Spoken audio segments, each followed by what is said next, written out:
Hello everyone, welcome back to the daily current affair series of triple A Bright Academy. आज इस series में हम पढ़ेंगे 26 और 27 के करंट अफेयर्स। बट उससे पहले हम जो पिछली क्लास मैंने क्वेश्चंस पूछे थे एक बार वो डिस्कस कर लेते हैं। पहला क्वेश्चन मैंने पूछा था कि इंटरनेशनल नर्सेज डे हमने कब सेलिब्रेट किया था, तो वो 12 मई को किया था। हमने इंपॉर्टेंट डेज में इसको डिस्कस भी किया था। सेकेंड क्वेश्चन था कि फर्स्ट वुमेन बॉक्सर जिन्होंने इंडिया के लिए वर्ल्ड चैम्पियनशिप जीती है, उसमें गोल्ड जीता है, वो कौन थे? वो मैरी कॉम थी। ठीक है, मैरी कॉम के अलावा जैसे ये जो 5 है ना total women boxers, women players जिन्होंने जीता है, तो मैरी कॉम के अलावा सरिता देवी और जेनी आरएल, लेखा केसी, इनने पहले जीता था। ये 4 थे पहले जिन्होंने जीता। अब 5th बनी थी निखत जरीन, ठीक है, जिन्होंने गोल्ड जीता था वर्ल्ड चैम्पियनशिप में इंडिया के लिए। नेक्स्ट क्वेश्चन था कि अदर ग्रैंड प्रिक्स कौन सी हैं जो मैक्स वर्स्टैपेन ने जीती हैं। जो लेटेस्ट जीती है वो तो स्पेनिश है, उससे पहले कौन कौन सी जीती थी?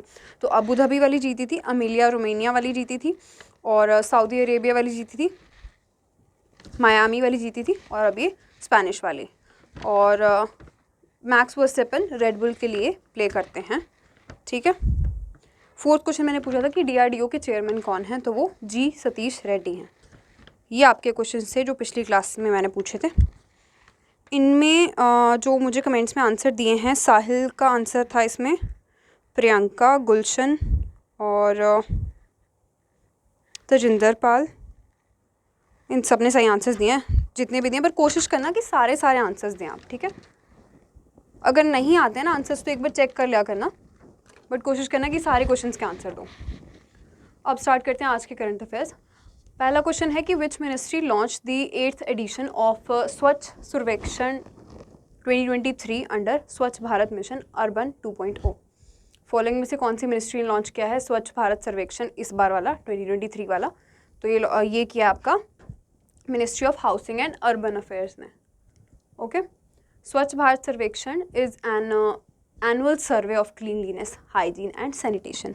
ये एक ऐसा सर्वे होता है जिसमें विलेजेस, सिटीज़ या टाउन्स जितने भी हैं इंडिया में, उनकी एक मतलब प्रॉपर सैनिटेशन फैसिलिटीज़ हों, वहाँ पर थोड़ी क्लीनलीनेस, हाइजीन मेंटेन करके रखें, उसके लेवल पे, मतलब उसके आधार पे ना अलग अलग सिटीज़ को और विलेजेस को, टाउन्स को रैंक किया जाता है कि सबसे ज़्यादा क्लीन कौन से हैं और कहाँ पर जो एक स्टैंडर्ड होते हैं हाइजीन के वो मेंटेन कर रहे हैं। ठीक है, ये जो सर्वे है उसको ऑर्गेनाइज कौन करवाता है? Quality council of India. Okay, स्वच्छ सर्वेक्षण is an annual cleanliness survey with the theme of waste to wealth for garbage free cities। Again जो हमने ऊपर वाले पॉइंट में डिस्कस किया कि साफ सुथरी सिटीज़ हों, उनके लिए वेस्ट टू वेल्थ थीम पे बेस्ड है ये स्वच्छ सर्वेक्षण। और इसमें ना जो 3 Rs होते हैं ना, उस पर फोकस किया जाता है। जो रिड्यूस, रिसाइकल और रीयूज़ वाले 3 Rs होते हैं वो भी इसमें काफ़ी ज़्यादा फॉलो किए जाते हैं, और तब इनमें जो आगे का सर्वे वगैरह है वो उस बेसिस पे भी कंडक्ट किया जाता है। ठीक है, नेक्स्ट हमारे पास क्वेश्चन है, according to the World Economic Forums travel and tourism development index 2021 which country top the index? Following में से कौन सी कंट्री ने वर्ल्ड इकोनॉमिक फोरम का जो ट्रैवल एंड टूरिज्म डेवलपमेंट वाला इंडेक्स है 2021 वाला, वो फॉलोइंग में से किस कंट्री ने टॉप किया है? तो वो टॉप किया है जापान ने। ठीक है, जापान फर्स्ट पे है, सेकंड पे आपका यूएसए है, थर्ड पे स्पेन है, और फोर्थ पे नहीं, लास्ट आई गेस 197 कंट्रीज़ कुछ थी, उसमें से लास्ट है ये, लास्ट रैंक है चाड जो कंट्री है उसकी। The World Economic forum ranked India 54th position पे है इसमें। ठीक है, ये आपको याद रखना है, मेन हमारे लिए इंडिया का है, और जो टॉप फर्स्ट या सेकंड होते हैं वो मेन है। तो टॉप जिसने किया है वो जापान ने किया है, और इंडिया की पोजीशन क्या है? 54th। पिछले साल के हिसाब से ये गिरी है रैंक इंडिया की, पहले 46 थी पिछले साल, इस बार कितनी होगी? पिछले साल ही मतलब पिछला जो इंडेक्स था उसके हिसाब से 2019 में हुआ था, इससे पहले, उसके हिसाब से 46 थी, अब 54th हो गई है। स्कोर कितना है आउट ऑफ 10? 4.1।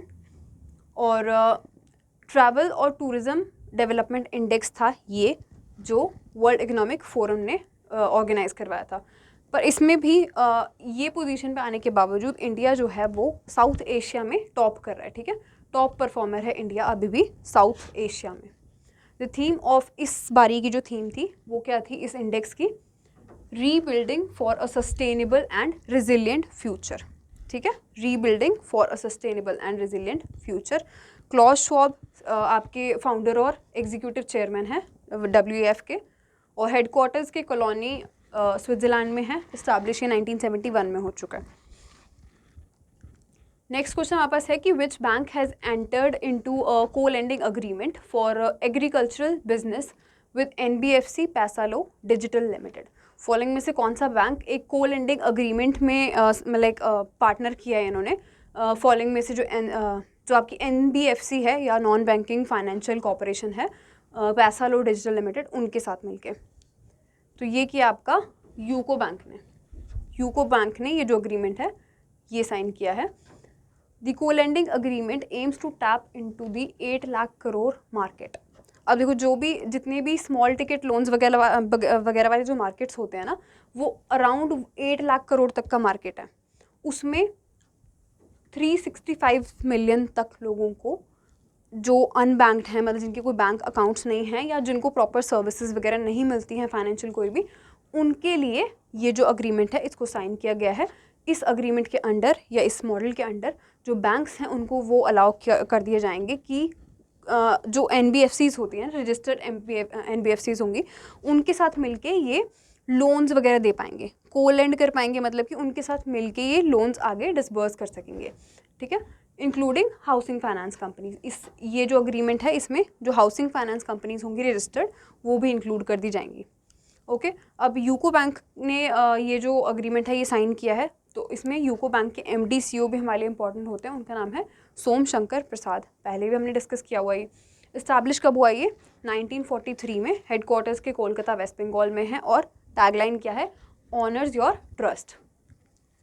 नेक्स्ट क्वेश्चन हमारे पास है कि who has been honoured with the special Bangla Academy Awards. ये आपका एग्ज़ाम पॉइंट ऑफ व्यू से ज़्यादा इंपॉर्टेंट इसलिए भी है क्योंकि कोई कंट्रोवर्शियल टॉपिक भी एग्ज़ाम में आता है। ये जो टॉपिक है ये थोड़ा कंट्रोवर्शियल है। ये जो अवार्ड मिला है इसके जो रिसिपिएंट हैं उनके वजह से ये जो टॉपिक है ये थोड़ा कंट्रोवर्सी में चले गए। ममता बनर्जी को ये अवार्ड मिला है। ठीक है, जो वेस्ट बंगाल की CM है ममता बनर्जी, उनको अपनी एक बुक के लिए ये अवार्ड मिला है, स्पेशल बांग्ला अकेडमी अवार्ड। अब थोड़ा डिटेल देखते हैं इसकी कि जो ममता बनर्जी हैं उनको ये अवार्ड मिला है उनके रिलेंटलेस लिटरेरी परसूट के लिए। मतलब कि वो जो लिटरेरी या लिटरेचर है उसको थोड़ा और बढ़ावा दे रही हैं अपनी तरफ से, उनके उस एक चीज़ के लिए इनको ये अवार्ड मिला है। कौन सी बुक के लिए मिला है ये? कविता बीतन। कविता बीतन ये इनकी बुक थी जो इन्होंने अपने जो कोलकाता बुक फेयर था ना, हमने उसके बारे में पढ़ा भी था, क्लासेस में भी डिस्कस किया था, उसमें इन्होंने ये बुक लॉन्च की थी। अपनी और भी इनकी बुक्स थी उसमें जो इन्होंने लॉन्च की थी, पर उसके साथ ये भी एक बुक थी, इसके लिए इनको ये अवार्ड मिला है। ये जो बुक है ये एक कलेक्शन है ऑफ ओवर 900 पोएम्स, कुछ 900 से ज़्यादा पोएम्स, इसमें 963 या कुछ पोएम्स इसमें हैं, उसकी कलेक्शन है ये। इस बुक को ये मिला है अवार्ड। इस बुक में इन्होंने ट्रिब्यूट पे किया है to the best writers of West Bengal, इसके लिए इनको ये अवार्ड मिला है। ये अवार्ड ना, अब ये जो अवार्ड है मिला ममता बनर्जी को था और ये वहाँ पर प्रेजेंट भी थी अवार्ड सेरेमनी में, बट स्टिल इनके बिहाफ पे अवार्ड जो है वो वेस्ट बंगाल के जो एजुकेशनल मिनिस्टर हैं ब्रत्या बसु, इन्होंने रिसीव किया ये अवार्ड। ठीक है, ब्रत्या बसु स्टेट एजुकेशन मिनिस्टर हैं वेस्ट बंगाल के, इन्होंने ममता बनर्जी के बिहाफ पे ये अवार्ड रिसीव किया है। With this award Bangla Academy has decided to award those who are working tirelessly for the betterment of literature as well as other sectors of society. मतलब कि बांग्ला अकेडमी जो है ये साहित्य अकेडमी के अंडर ही ये अवार्ड है। ठीक है, तो इसमें बांग्ला अकेडमी ने ये सोचा था कि ये वाला अवार्ड हम जितने भी लिटरेचर में बेटरमेंट के लिए कोई भी काम कर रहा है या सोसाइटी के और भी जो सेक्टर्स हैं उसकी बेटरमेंट के लिए जो काम कर रहा है उनको हम इस ऑर्डर से ऑनर करेंगे। ठीक है, इस अवार्ड से। अच्छा, ब्रत्या बसु के बारे में अगर हम डिस्कस करें, इनको साहित्य अकेडमी अवार्ड भी मिला है 2021 का। ठीक है, साहित्य अकेडमी अवार्ड भी मिला इनको। इनकी एक बुक थी जिसका नाम था मीर जफ़र ओ ओनानो नाटक, मतलब ये बंगाली में ही लिखी हुई एक बुक थी, एक कलेक्शन ऑफ प्लेज की ये बुक थी। उसके लिए ब्रत्या बसु को इस बार का मतलब जो साहित्य अकेडमी 2021 वाला अवार्ड था वो भी मिला था। ओके, अब नेक्स्ट क्वेश्चन हम डिस्कस करते हैं। Who has been appointed as chairperson of committee B at 75th World Health Assembly. World Health Assembly का जो 75th इस बार से वो थी सिटिंग थी, उसमें कमेटी बी के चेयरमैन अपॉइंट कर दिया गया है फॉलोइंग में से किसी को। तो किसको किया है वो?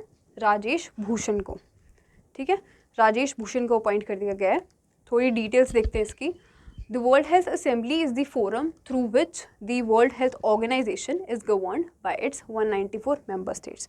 अब ये वर्ल्ड हेल्थ असेंबली जो है वर्ल्ड हेल्थ ऑर्गेनाइजेशन की ही एक सब्सिडरी है, ठीक है।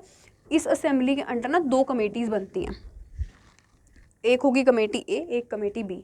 कमेटी ए जो है वो काम करती है to debate technical and health matters, technical या हेल्थ रिलेटेड जितने भी मैटर्स होंगे उस मतलब ऑल ओवर द वर्ल्ड, क्योंकि WHO के कितने मेंबर्स हैं? 194।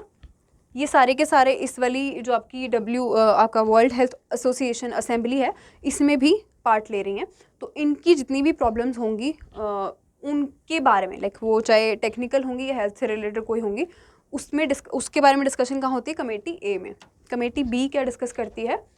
एडमिनिस्ट्रेटिव एंड फाइनेंशियल मैटर्स, ठीक है। WHO के मतलब हेल्थ ऑर्गेनाइजेशन के ही हैं ये सारे, टेक्निकल भी आपके जो हेल्थ वाले भी हैं या एडमिनिस्ट्रेटिव भी और फाइनेंशियल भी, ये सारे जो वर्ल्ड हेल्थ ऑर्गेनाइजेशन है उसी के ही मैटर्स हैं।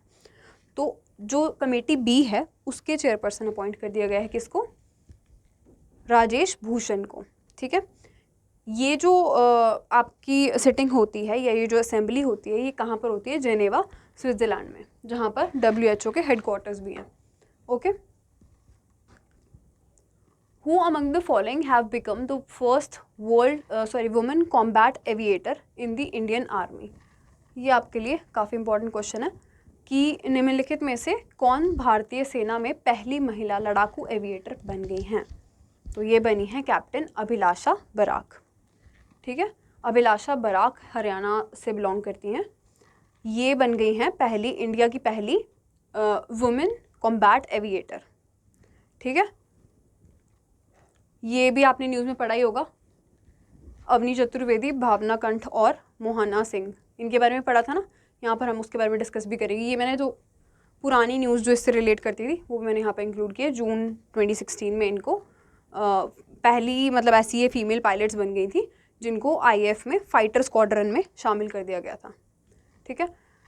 तो इस जो अभिलाषा बराक है इनके बारे में डिस्कस कर लेते हैं थोड़ा कि कैप्टन अभिलाषा बराक जो हैं वो 26 ईयर ओल्ड हरियाणा से बिलोंग करती हैं, पहली वुमेन कॉम्बैट एविएटर बन गई हैं जिन्होंने इंडियन आर्मी को ज्वाइन किया है, और ये हेलीकॉप्टर पायलट बन गई हैं, ठीक है।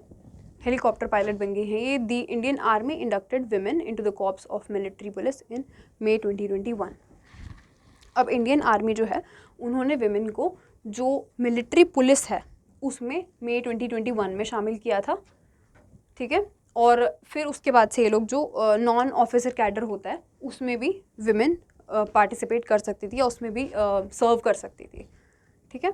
और women have been serving as officers in the selected sectors of 3 forces since early 1990s। Otherwise वैसे तो ये कुछ एक ऐसे कैडर्स होते हैं जहाँ पर नहीं विमेन अभी तक जा रही थी, बट अगर हम ऐसे देखें कि ऑफिसर लेवल पे वो तीनों ही फोर्सेस में कब से सर्व कर रही हैं? 1990 से कोई जितनी भी विमेन थी अभी तक।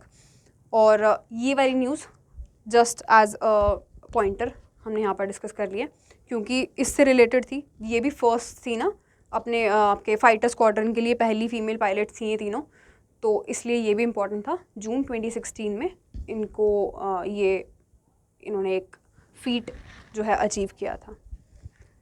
नेक्स्ट हमारे पास क्वेश्चन है, विच payment bank has introduced issuer charges for Aadhaar enabled payment system? Following में से कौन से बैंक ने आधार एनेबल्ड पेमेंट सिस्टम, मतलब कि जहां आधार के थ्रू पेमेंट्स वगैरह हो सकती हैं, उनमें चार्जेस लगाने की बात कर दी है, इशुअर चार्जेस लगाने की बात कर दी है? तो ये की है इंडिया पोस्ट पेमेंट्स बैंक ने, ठीक है। इंडिया पोस्ट पेमेंट बैंक ने ये डिसीजन लिया है कि अब हम कुछ एक ट्रांजेक्शन्स को फ्री देने के बाद चार्जेस लगाना शुरू कर देंगे। वो हम डिस्कस करते हैं कितने चार्जेस लगेंगे, कब लगेंगे, कौन कौन सी ट्रांजेक्शन्स पे लगेंगे। The Indian post payment bank, department of post and ministry of communication, इन तीनों ने मिलके ये जो आधार एनेबल्ड पेमेंट सिस्टम है इस पे इशुअर चार्जेस लगाने की बात की है और अग्री किया है इसके लिए।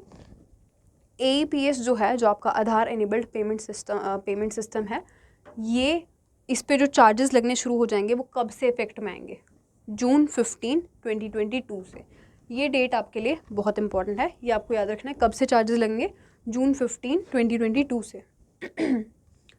अब ये जो सिस्टम रहता है ये कौन कौन सी सर्विसेज प्रोवाइड करवाता है?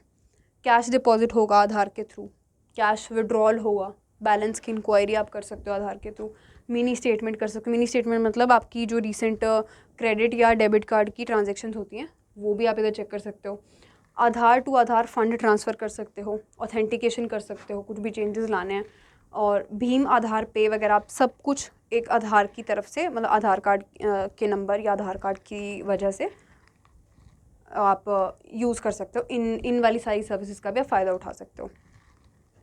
अब इसमें मेंशन किया है इन्होंने कि फ्री लिमिट जितनी हम प्रोवाइड करवाएंगे उसके अलावा जो इशूर चार्जेस लगेंगे वो हम लगाना अब कर देंगे शुरू जून 15 से। फ्री लिमिट्स कितनी है, फ्री कितनी ट्रांजेक्शन्स देंगे ये? 3 इन्होंने फ्री ट्रांजेक्शन्स देने की बात कही है कि 3 फ्री ट्रांजेक्शन हम देंगे। उसके बाद जिस 4th या 5th पे से ये लगने शुरू हो जाएंगे चार्जेस। तो अलग अलग ना 2 तरह के चार्जेस लगाए हैं इन्होंने। एक है कैश विड्रॉल का और कैश डिपॉजिट का। अगर आप कैश विड्रॉ करवाते हो IPBB के थ्रू तो उसमें आपको, अगर मान लो 3 से ज़्यादा ट्रांजेक्शन, 4th या 5th आपकी ट्रांजेक्शन रहती है, तो उसमें आपको per transaction 20 rupees plus GST ये पे करना पड़ेगा। कितने चार्जेस हैं? 20 रुपीज़ प्लस GST अगर आप कैश विड्रॉ या डिपॉजिट करवा रहे हो तो, ठीक है, हर एक ट्रांजेक्शन के हिसाब से। और मिनी स्टेटमेंट ट्रांजेक्शन्स जो हैं, मतलब कि आपकी प्रीवियस जितनी भी डेबिट कार्ड और या क्रेडिट कार्ड की जो ट्रांजेक्शन होती हैं उसमें आपको 5 rupees per transaction plus GST पे करना है, ठीक है। 5 rupees plus GST mini statement पे और 20 rupees plus GST cash withdrawal या कैश डिपॉजिट पे, ये आपको पे करना है। और ये ऐसे नहीं है, ये जो आधार एनेबल्ड पेमेंट सिस्टम है उसके थ्रू अगर आप यूज़ करो तो है, ठीक है। तो ये आपको याद रखना है। नेक्स्ट हमारे पास क्वेश्चन है कि which NBFC has partnered with HPCL to launch co branded contactless RuPay credit card. अब ये को ब्रांडेड भी है और कॉन्टैक्टलेस भी है, इसलिए ये थोड़ा ज़्यादा इंपॉर्टेंट है। कौन सी NBFC ने, या जो आपकी नॉन बैंकिंग फाइनेंशियल कंपनी होती है उसने पार्टनर किया है HPCL के साथ। HPCL हमारी हिंदुस्तान पेट्रोलियम कॉर्पोरेशन लिमिटेड, इनके साथ इन्होंने पार्टनर किया है ताकि एक को branded contactless RuPay credit card launch कर सकें। तो ये किया है आपका bank of Baroda financial solutions limited ने, ठीक है। इसको BFSL भी कहते हैं। तो इन्होंने ये लॉन्च किया है। ये जो कार्ड है इसमें काफ़ी सारे एडवांटेजेस होंगे, जैसे कि रिवॉर्ड्स मिलेंगे जब भी आप जितनी भी ट्रांजेक्शन्स करते हो, चाहे आप कुछ भी यूटिलिटी का काम कर रहे हो, कोई ग्रोसरी वगैरह परचेज़ कर रहे हो, डिपार्टमेंट स्टोर से कुछ भी परचेज़ करो, मतलब कुछ भी काम कर रहे हो, कोई भी उसमें ट्रांजेक्शन हो रही है उस पर आपको रिवॉर्ड मिलेगा। नेक्स्ट है पॉइंट कि थ्रू दी JCB नेटवर्क। अब इसमें नेटवर्क कौन सा यूज़ हुआ है? जापान बेस्ड एक नेटवर्क है, ठीक है, बेस्ड इन जापान है, हेडक्वार्टर्स के जापान में JCB के। ये एक इंटरनेशनल पेमेंट ब्रांड है, ठीक है। उनके थ्रू, उनके साथ मिल के ये जो कार्ड है ये शॉप्स और ATMs वर्ल्ड वाइड, मतलब कि पूरी दुनिया में जितने भी शॉप्स और ATMs होंगे उस पर भी ये जो कार्ड है ये चलेगा, ठीक है, वहाँ पर भी एक्सेप्ट किया जाएगा। कौन सा नेटवर्क इसके लिए यूज़ हो रहा है ये बहुत ज़रूरी है, JCB नेटवर्क जापान का, ये इसमें यूज़ हो रहा है। ये वाला पॉइंट आपके लिए काफ़ी ज़्यादा इंपॉर्टेंट है इसमें। Customers will be rewarded for spending at HPCL fuel pumps. अब हिंदुस्तान पेट्रोलियम कॉर्पोरेशन लिमिटेड के जितने भी फ्यूल पम्प्स होंगे वहाँ पर भी इनको रिवॉर्ड मिलेगा। और जो इनका ऐप है एक HP पे ऐप, उस पर भी जितनी बार भी ट्रांजेक्शन्स होंगी जो कस्टमर्स हैं उनको रिवॉर्ड मिलेगा उसका, ठीक है। अब बैंक ऑफ बड़ौदा के MD CEO देख लेते हैं एक बार कौन है। शैलेंद्र सिंह, इस्टेब्लिश ये 1994 में हो गया है, हेडक्वार्टर्स के मुंबई महाराष्ट्र में है, ओके। नेक्स्ट हमारे पास क्वेश्चन है कि which bank has launch the personal loan product express credit for salaried customer. Salaried customer के लिए एक्सप्रेस क्रेडिट किसने लॉन्च कर दिया है, कौन से बैंक ने? एक्सप्रेस क्रेडिट नाम का मतलब लोन प्रोडक्ट है एक, ये लॉन्च किया है अपने जितने भी सैलरीड कस्टमर्स हैं उनके लिए। तो ये किया है SBI ने, ठीक है। SBI ने ये एक्सप्रेस क्रेडिट लॉन्च किया है। इसकी डिटेल्स देखते हैं। ये जो लोन प्रोडक्ट होगी ये इन्होंने अपनी एप्लीकेशन योनो पे, जो SBI का ऐप है, इनका डिजिटल प्लेटफॉर्म है, उस पर लॉन्च की है, ठीक है। The eligible customers can avail a personal loan, और ये रियल टाइम एक्सप्रेस क्रेडिट है, ठीक है। पूरा अगर देखें तो इसको रियल टाइम एक्सप्रेस क्रेडिट है, मतलब सेम टाइम में जो क्रेडिट है, जो लोन फैसिलिटी है, वो कस्टमर्स अवेल कर सकेंगे, पर यह है सिर्फ सैलरीड कस्टमर्स के लिए, ठीक है। और कितने तक का लोन ले सकते हैं? 35 लाख तक का लोन ले सकते हैं इसमें। ऑब्वियसली जब डिजिटल हो रहा है या ऑनलाइन हो रहा है, ऊपर से एक्सप्रेस है, रियल टाइम है, पेपरलेस होगा ये, ठीक है। कोई भी इसमें पेपर वर्क वगैरह की ज़रूरत नहीं होगी, डिजिटली सारा काम हो जाएगा और रियल टाइम में आपको जो लोन है वो प्रोवाइड करवा दिया जाएगा। This will enable the customers to experience a digital hassles free and paperless loan process. जब रियल टाइम में है तो ऑब्वियसली हैसल फ्री भी होगा, पेपरलेस भी होगा और डिजिटल भी होगा, okay. The credit checks, eligibility, sanction and documentation will be done digitally in real time. अब लोन्स के लिए जितने भी क्रेडिट चेक्स होते हैं, मतलब ये चेक करते हैं कि पहले इन्होंने कहीं ऐसे लोन तो नहीं लिए, कोई डिफ़ॉल्टर तो नहीं है ये, या ये एलिजिबल हैं लोन के लिए या नहीं, इनको लोन कैसे सैंक्शन करना है और उसकी लोन का सैंक्शन होना, उसकी डॉक्यूमेंटेशन वगैरह सब कुछ जो है वो डिजिटली रियल टाइम में की जाएगी, ठीक है। तो ये आपका काफ़ी इंपॉर्टेंट क्वेश्चन है, स्पेशली बैंक एग्जाम्स के लिए। अदरवाइज भी बाकी स्टेट एग्जाम्स के लिए भी ये इंपॉर्टेंट है, क्योंकि SBI ऐसे बहुत कम चीज़ होती है जो ऐसी नहीं इंट्रोड्यूस कर रहा होता है। तो ये आपके लिए इंपॉर्टेंट है। रियल टाइम में उन्होंने एक लोन प्रोडक्ट की है लॉन्च, जिसका नाम एक्सप्रेस क्रेडिट है, ठीक है। 35 लाख तक का इसमें लोन मिलेगा। अब पॉइंटर्स देखते हैं। Oil giant Saudi Aramco has surpassed Apple incorporation to become the world's most valuable company.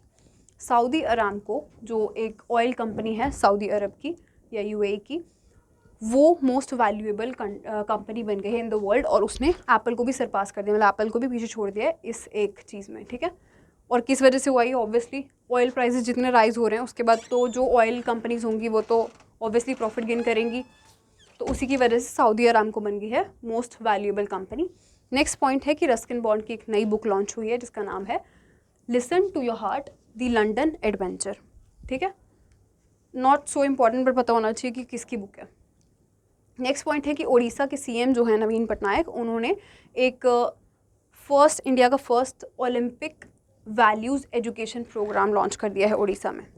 अब ये क्या है? ये जो आपकी वहाँ की स्कूल एजुकेशन वगैरह होगी ना, उसके स्कूल के सिलेबस में ओलंपिक्स के रिगार्डिंग भी जो नॉलेज होगी उसको भी इंक्लूड कर लिया जाएगा।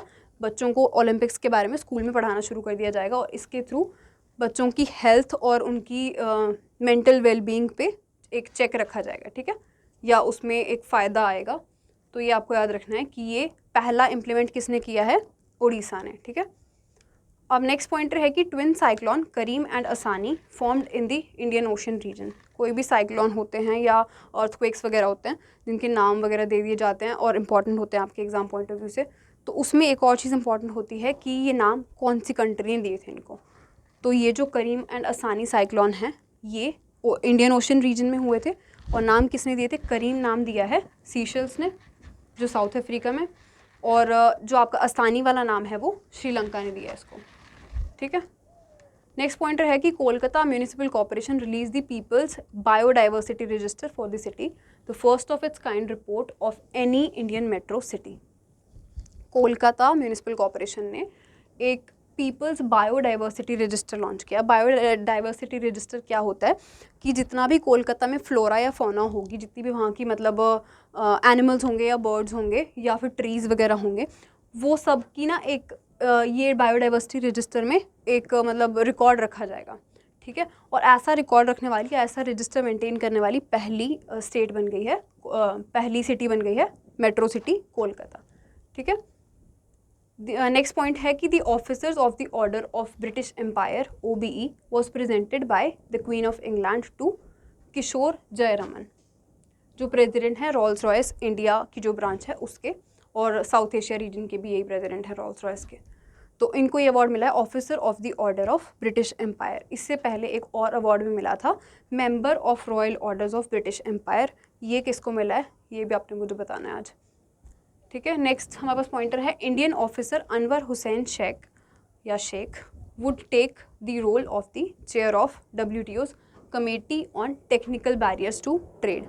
WTO की एक कमेटी है टेक्निकल बैरियर्स टू ट्रेड के लिए, उनको कौन चेयर करने वाले हैं? अब इंडिया के एक ऑफिसर हैं अनवर हुसैन शेख, ठीक है। इससे पहले ये जो चेयर कर रही थी कौन थी? एलिसा एलेजांद्रो, मैक्सिको की थी। इनको सक्सीड करके अब अनवर हुसैन शेख इस कमेटी को चेयर करेंगे, ठीक है। नेक्स्ट पॉइंट है आज का लास्ट की परम पोरल सुपर कंप्यूटर एक है, इसको इनॉग्रेट कर दिया गया है NIT तिरुचिरापल्ली में, ठीक है। और इससे पहले भी हमने 2 सुपर कंप्यूटर्स थे जो लॉन्च हुए थे, वो क्लास में डिस्कस किए थे। तो आपने मुझे ये बताना है कि इसके अलावा जो 2 सुपर कंप्यूटर्स थे वो कौन से थे जो लॉन्च हुए हैं। ये आज के आपके मतलब 2 ही क्वेश्चन हैं, एक ये हो गया फर्स्ट, और सेकेंड आपने बताना है कि जो बाकी के 2 सुपर कंप्यूटर्स थे वो कहाँ पर लॉन्च हुए हैं, ठीक है। अगर इस न्यूज़ में कोई प्रॉब्लम लग रही है, आपको कोई कन्फ्यूजन है, तो आप कमेंट सेक्शन में पूछ सकते हैं, और जो क्वेश्चंस मैंने पूछे उनका आंसर भी बता देना। आपसे कल मिलूंगी नेक्स्ट क्लास के साथ। Thank you.